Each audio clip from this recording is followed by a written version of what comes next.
Shalom kekasih-kekasih Tuhan.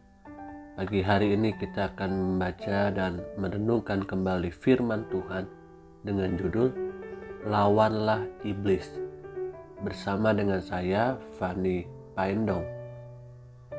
Injil Matius 4 ayat 1 sampai dengan 11. Maka Yesus dibawa oleh Roh ke padang gurun untuk dicobai iblis. Dan setelah berpuasa 40 hari dan 40 malam, akhirnya laparlah Yesus. Lalu datanglah si pencoba itu dan berkata kepadanya, "Jika engkau anak Allah, perintahkanlah supaya batu-batu ini menjadi roti." Tetapi Yesus menjawab, "Ada tertulis, manusia hidup bukan dari roti saja, tetapi dari setiap firman yang keluar dari mulut Allah." Kemudian iblis membawanya ke kota suci dan menempatkan dia di hubungan bait Allah.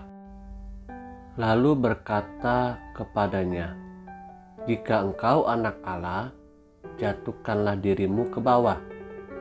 Sebab ada tertulis, mengenai engkau, ia akan memerintahkan malaikat-malaikatnya, dan mereka akan menatang engkau di atas tangannya, supaya kakimu jangan terantuk kepada batu."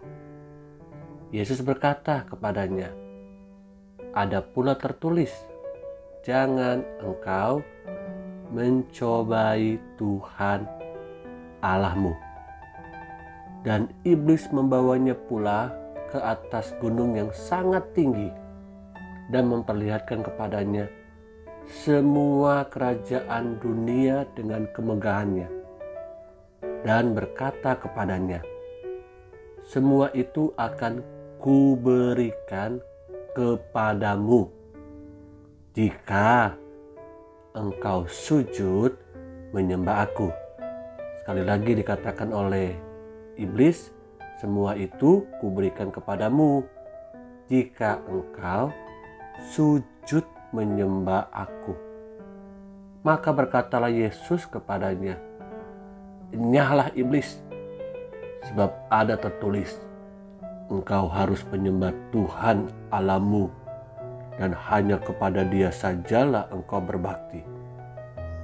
Lalu iblis meninggalkan dia, dan dilihatlah malaikat-malaikat datang melayani Yesus. Kekasih-kekasih Tuhan, kita harus lawan iblis dengan senjata rohani, yaitu firman Tuhan, bukan dengan senjata jasmani.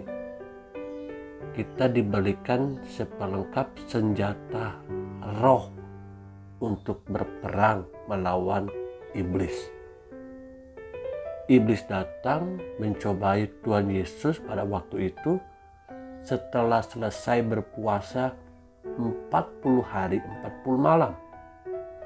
Di saat Tuhan Yesus sedang mengalami kelaparan, dan secara jasmani juga dia mengalami kelemahan. Iblis pun datang mencobai bukan pada saat kita sedang sungguh-sungguh merasa diri kuat. Ketika selesai berdoa, membaca firman Tuhan, bahkan melayani Tuhan, memuji Tuhan. Tapi iblis datang, dia datang pada saat kita lemah, tak berdaya. Dia mencoba untuk menjatuhkan kita. Iblis mencobai kita itu pada saat ada celah yang terbuka untuk dia masuk mencuri, membunuh, dan membinasakan. Dia tahu saat-saat yang tepat ketika kita sedang lengah, ketika kita sedang lalai. Dia tidak akan memberikan serangan ketika kita sedang kuat, tapi dia datang sungguh-sungguh mencoba untuk mengalahkan dan menjatuhkan kita ketika kita sedang dalam kondisi lemah. Kapan kita lemah? Kapan kita lengah? Ketika kita tidak lagi sungguh-sungguh percaya dan melakukan firman Tuhan. Ketika kita khawatir, kita takut, kita merasa diri kuat, itulah kelemahan kita. Mari datanglah kepada Tuhan, lawanlah iblis dengan firman Tuhan. Amin.